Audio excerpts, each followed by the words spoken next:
We're back. Back again. Look at us. So I want to touch on something that we talked about very briefly last episode. For sure, totally. So last episode, I asked you about in the first 5 seconds, is it normal to know if a song is going to be a hit or not? Or at least if you're going to like it or not. Not if it's going to be a hit or not, but am I going to like it or not? But yeah. Yeah. So with that in mind, I want to dig a little bit deeper into that because we were just talking off camera about, and I do a variety of different things, from real estate to advising and working with startups, building tech companies, whatnot. But I was telling you about one of the real estate projects we're looking at and how we're able to buy it at a certain price with the goal of so selling it out at a bigger price. I can recap it real quick. We had a conversation off camera and off mic, and essentially he was just explaining that there was a very high-end property. I mean, it was more even like it wasn't a business conversation. You were kind of just like saying like, this is exciting. Like there's just very fancy high-end property and you're going to do all these things and you plan on getting a financier, or whatever the term is, and acquiring the property and making a profit off it. And I thought it was really interesting. I was like, if you're already talking about it being so high-end and so expensive, how is there an opportunity there? And that led to how do you identify that? You know what I mean? So I'll flip it back at you. So in the real estate world, let's say like how, because I would have no idea to do that. Literally, as someone who doesn't work in real estate at all, I would have no idea to say this $1.2 million house I could sell for $2 million. Yep. So to dig into that a little bit. So my partner and I, our whole thesis with it is you want to buy it for a third, then you want to put an additional third into improvements. Got it. So improving the property in some way, that could be like building a nice driveway into it. And just so everyone's clear, in real estate, a lot of what I do is around land development.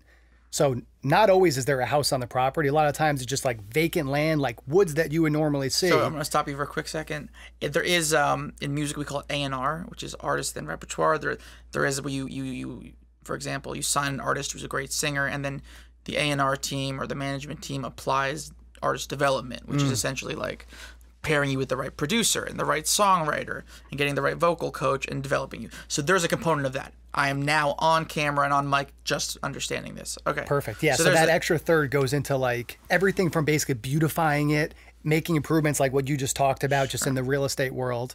And then the additional third is what you want to make the profit for. So it's a very simple system where you know, hey, we have to buy it for a third. We're going to put an additional third that's going to go into marketing and making that property the best possible property. And then that additional third, that's what we expect to make in profit. Understood. So there has to be an art form. There is an art form to what you're putting in is going to be not proportionate with what you're getting back. You have to be getting back even more.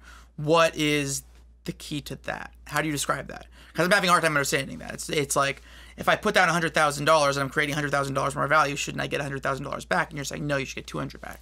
Yeah. So a big thing is you always want to buy an undervalued asset. Sure. And how... I get that part, but I'm saying for the development part, why... It's like I buy a house, I spend $100,000 on an addition to the house. Sure. Why is the house now worth twice as much? Sure. Well, it's like with anything, just because you put $1 into it doesn't mean that the perceived value is $1 either. Okay. It's all about what the buyer perceives. So you could put hype.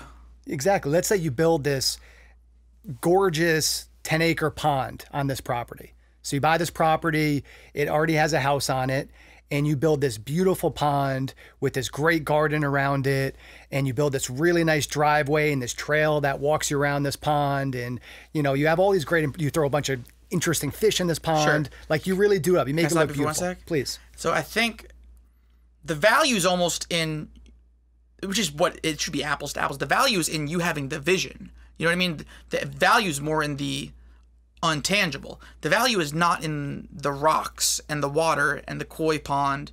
The value is not there. The value is in you having the vision to take a 7 house and turn it into a 10. And the assets to make it a 10 are a factor, obviously, that you factor in. But it's more that you had the expertise and the vision to get it there. Because the truth of the matter is, like, I'm trying to think of a parallel in music. It's like, I mean, the idea for the song is damn near the most important thing. I mean, going to the producer and paying them $15K to produce it out or whatever, like... But you also want to know the comps. Like, that's the other big thing that I think would relate to music, too. Like, let's say you're looking at a neighborhood and you're just buying one piece of, let's even just use more traditional real estate where you're buying a house. Okay. If the whole neighborhood is filled with homes that are worth 150 grand, I don't care how beautiful you make that last home in there, you still ain't going to sell it for much more than 150 grand. So you still have to understand what the comparables are in the area. So what other things are selling for, so that you can build towards that comp. But that's when we look at our algorithm that we built, like we got to make sure that it's always falls in line where even if we do build the most beautiful koi pond, it's not going to take something that's shitty into gold. Got it. Like I would think for you guys, you know, in the music world, I'm trying to come up with a parallel. I can't. What do you but got? think about like a 40-second song. Sure.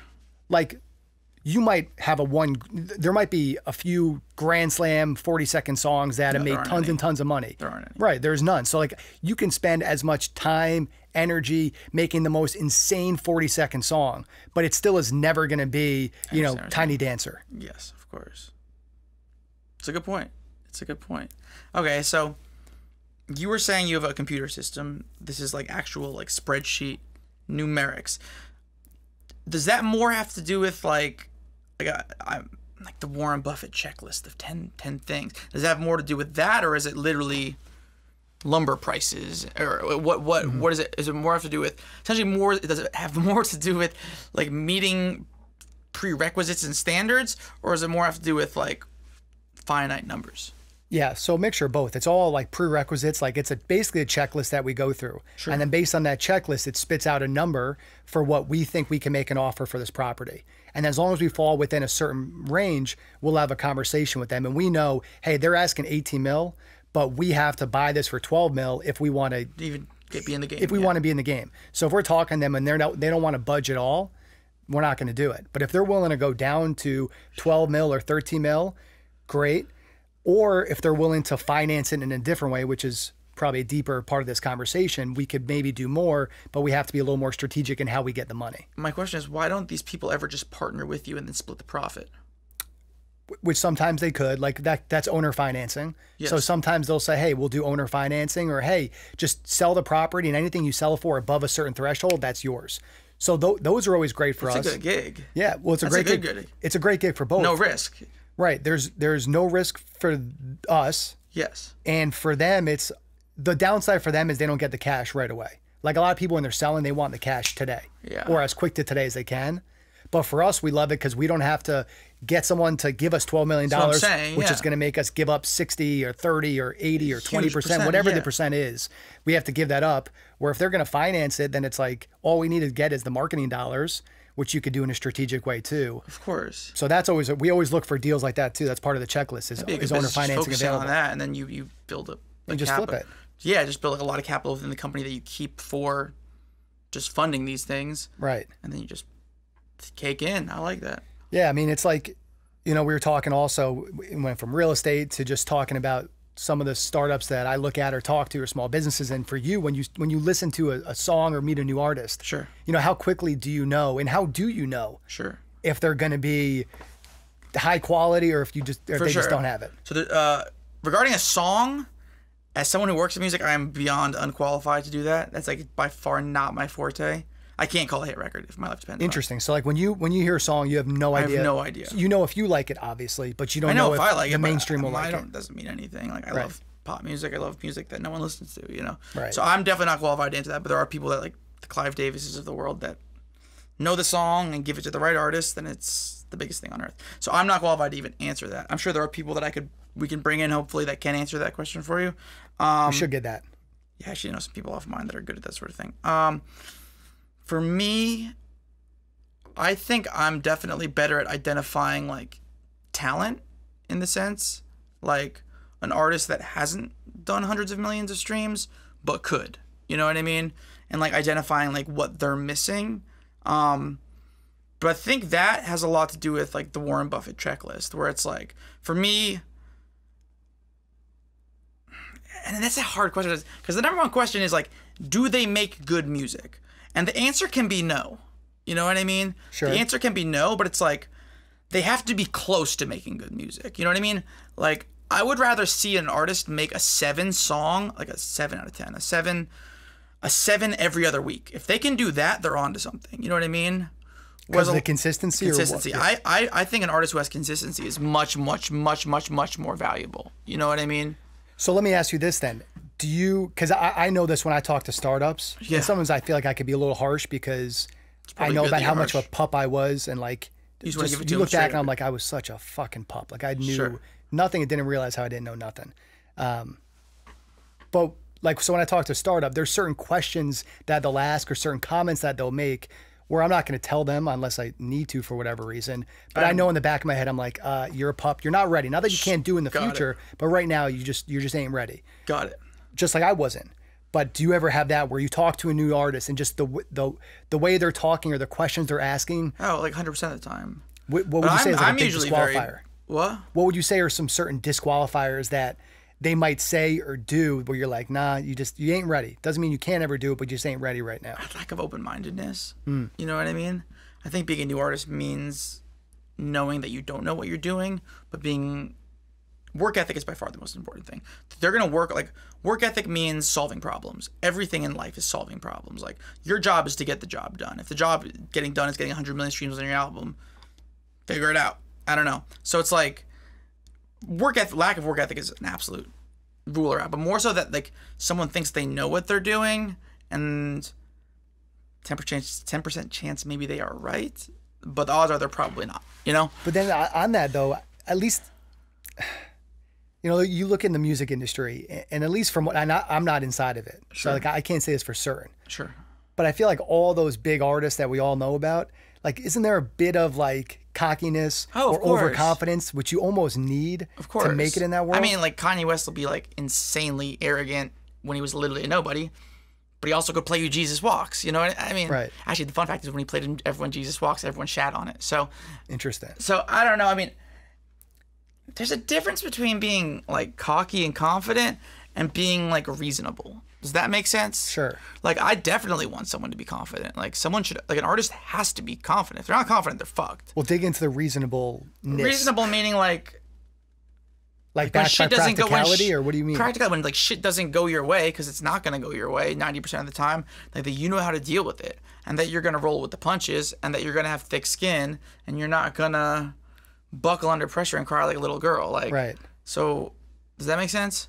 Yeah. Like, just because you're really cocky doesn't mean you're not really sensitive.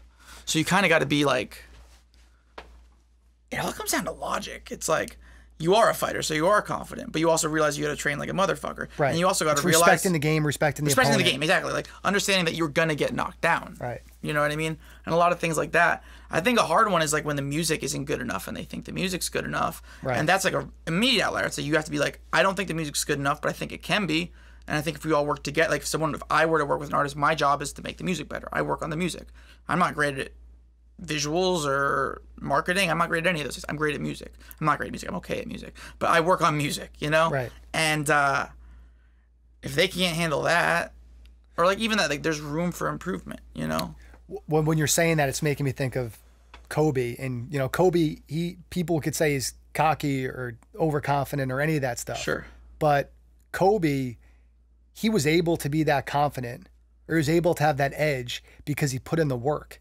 Like, he was there before anyone else. He was there after everyone else. For sure. Like, he was doing all the shit that even the best in the world weren't doing. So it gave him that callus to have the confidence to believe that he could do all this crazy shit. If I find an artist that is doing all those things, then immediately you know. So that's like you just know it, right? You just know. I mean, like, if you're putting out that great work and you're still overworking or outworking everybody else, yeah. like that's probably why, you know, Kanye or Jay-Z or any of these people have that confidence, because they know, like, I'm doing shit that I know you're not doing. I mean, that's the joke they always say, like, during like all those kind of dark PR years for Kanye, where it was like saying crazy shit and like, but like, okay, this is where we're gonna polarize people, but I don't care. Like, was he wrong? He'd say like, he was in debt at a certain point because he was funding all these fashion companies and they were bombing, and he's like, honestly, like, looking back on those fucking interviews, it's like he was in the hole like 35 million. I think Kim ended up bailing him out or something like that. And he's like asking everyone to give him money, and he's like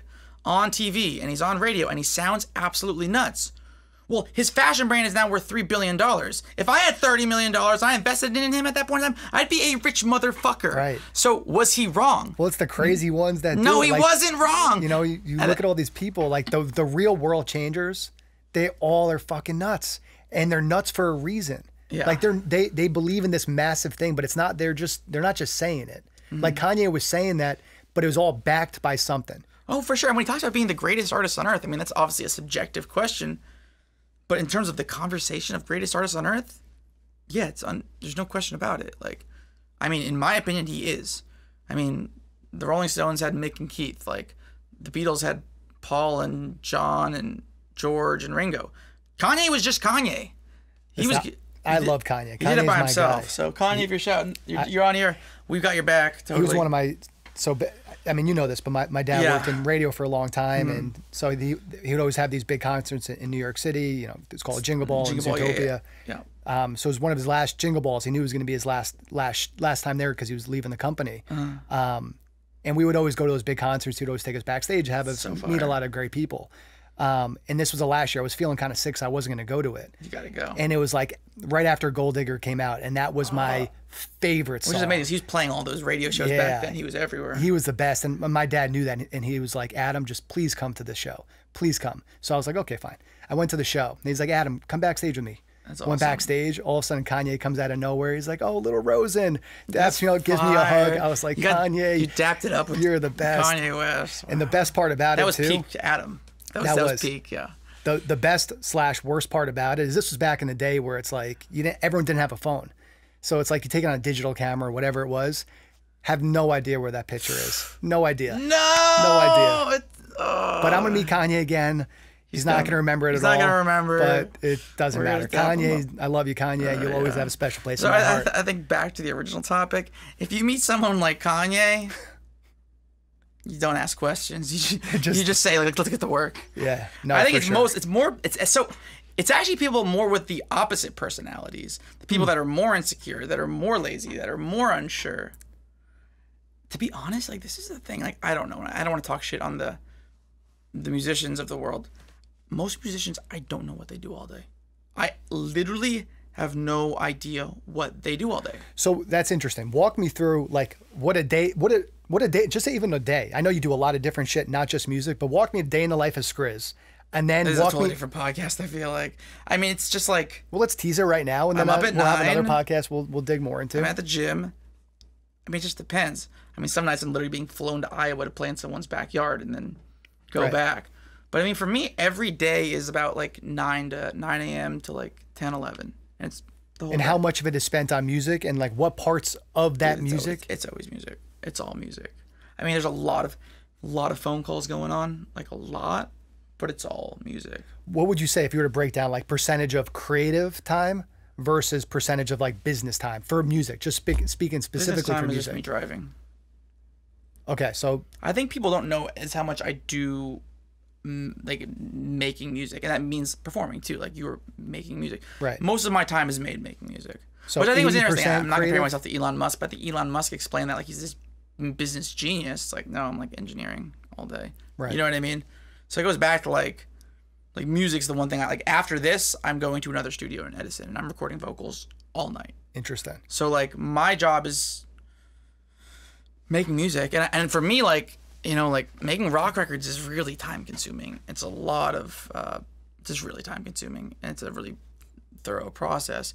So it's like you want to get 20 of those done a year, like, you know, it's you're shuffling a lot of records at once. You know, one of the things that's different about you, like we talked about, is you enjoy the business side, I think, probably more than most artists do. Yeah, I would definitely say most. But even for you, it sounds like maybe 20% or 10% is focused on business. Do you want to spend more time on business, or would you rather spend all day, every day on creative? Business. Like, I'm never in front of a computer, if that makes sense. Like, we have like a front room, and like that would be a great office, but like, I mean, it's always spent on music. And your business is more about like talking with your business partners, strategy. For me, like long-term. my business, I'm so blessed, and I spent my life kind of maneuvering myself to get in this position. But like all my business stuff is just like being creative. Like everything is my ideas. Like the bone business I was telling you about. Like that just was like, I'm not rolling up my sleeves, closing deals. I mean, I go over legal paperwork and like I check people, but like, for me, I just come up with the idea, you know? So I'm a big, And that's the way I am musically too. Like I was at a studio with another artist yesterday, and like I wasn't on the computer. I'm just like, we call it couch producer. You just kind of like, you just kind of orchestrate the way things flow, you know. And that's kind of the way I am with any business. How do you mean? Like you're just someone else? There's like maybe someone on guitar, and there's maybe someone on the drums, and like, I mean, I'm a singer. I'm most known for that. So when I chime in musically, I chime in a lot with that. I mean, I know how to play most instruments too, so I can be like, oh, like let's move that chord over there, or like let's do that there. It's like no. But then I know a little bit of everything, so I can be like, okay, we're gonna low pass the whole thing. We gotta make it like sound like it's underwater, like in a sample, and then you put the big clap and drum on it, you know. So that's kind of where I'm at. Like nothing is. I mean, like, yeah, I mean, I have tons of notes in my phone for like album budgets, and like, it's like if we're gonna do this radio campaign in Europe, then we can't do this because we don't have enough money. Or it's like, if we're gonna take this loan, this is how we're like. I don't know what do actual business people. I mean, that's actually a really good question. I don't really know. Like, I guess like so it's more of like a CEO mindset, even though. Yeah, what do most business people do? I mean, I understand like people in finance, they're crunching numbers all day. Sure. I mean, crunching numbers in music isn't gonna get me anywhere. Right. It's not gonna get. It's irrelevant. I mean, well, that's the thing is like, and I used to fall in this trap. Like I was like, if I'm not on my computer, I don't feel like I'm really working. Sure. Where it's like, no, like you got to get in the right headspace to be creative and to get your energy right so that you can execute as best as possible when you are doing whatever that work is. Oh, of course. I'm kind of backtracking. Like, so you envision Skrizzly spending 50% of his day doing business, what does that mean? Well, it could just be a phone call. Like, I'm on the phone all day. Like, I'm definitely like not a good friend or not a good person to be around because I am on the phone the whole day. I don't even see it as business. I see it as just like, I just oversee my career and like. Well, that is the business side of it, though. You just know what's the right decision, what's the wrong decision, and like. So I mean, I guess like a lot of artists. I mean, that goes back to what I was saying. Like, what do artists do all day? Like, right. I think they just trust. I mean, I know a lot of people personally that just trust other people to take care of it. I'm like, you're not checking their work, like. Right. That leads to my next question around that would be like, so they're not doing anything. Does that mean, is that because they're just doing 100% of their time trying to write and perform good music? Well, that's the point I'm trying to say. Is like my volume. Like I produce over 100 songs a year, and then like I know other artists that just have their artist career and they're releasing 5 songs a year. So I'm going to come out and say it. What the fuck are you guys doing? Like, you're grown-ass men. Like, what do you do all day? Like, literally, what do you do all day? We should get an artist that fits that and bring him on the podcast. I'm sure there's a lot of them that are very successful. And I'm like, sure, lay out by the pool. Isn't that kind of the dream? You know, like... I mean, is that the dream? Honestly, like, I was thinking the other day, I was laying in bed, like, taking a nap, and I was having, like, an anxiety attack the entire time. I'm like, I'm not making progress right now. I am napping. This feels awful. So, like, I'm addicted to progress, for sure. Right, but I've seen the negative side of that too, because in a lot of ways I'm very similar to that. Sure. Like if I'm not physically working, I feel like I'm not being productive. But I also don't think that's the best way to do it anymore. So I drive a lot. And driving is like my big. I hate to compare it to Bill Gates because everyone hates Bill Gates right now. All the sketchy shit's coming out about him. He's a bad dude. Yeah, but Bill Gates always talked about like doing these retreats where he would let his mind like recalibrate. And that's like driving for me. So where were his retreats? I have no idea. Some weird. Epstein's Island probably. Yeah, some sketchy shit. Don't come after us. I didn't say it. Sorry, Gates. You know that was Skrizz. We'll get you on the podcast. That's true. We should get Bill on the podcast. We'll get Bill on the podcast. Get a good PR campaigin running for Bill. I like that. We'll get Bill on the podcast and maybe. Yeah, Bill, you're in the right on all this. I'm sure. Right? Yeah. But anyway, I want to tie this back before we hop off. Yeah. So bringing it back to the original question. Sure. Like, really the whole thing is, what's the opportunity that you see that you can actually capitalize on, whatever the field is, whatever the opportunity is.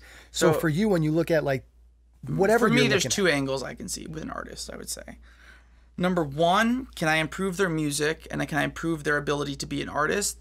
And 2, which is actually the more common one, is they don't know how to release music and get it out there, and they don't know the channels, and they don't know the processes, and they don't know it's as simple as just writing an email every Monday, and like teaching them that. Those are the 2 places I can improve. Like outside of that, I don't have much to offer. You know. What I love about that is like I think a lot of times, especially when we're young, we just try to do a little bit of everything and say we can do everything, mainly based out of insecurity. Okay. Where it's like the older we get, the more we know what our lane is. Yeah. And how we just want to stay in our lane and become the best at that lane. Yeah. And that's what you just said right there. It's like, you know your lane, you know where you can add a lot of value. If it ain't in that lane, like, you stay away.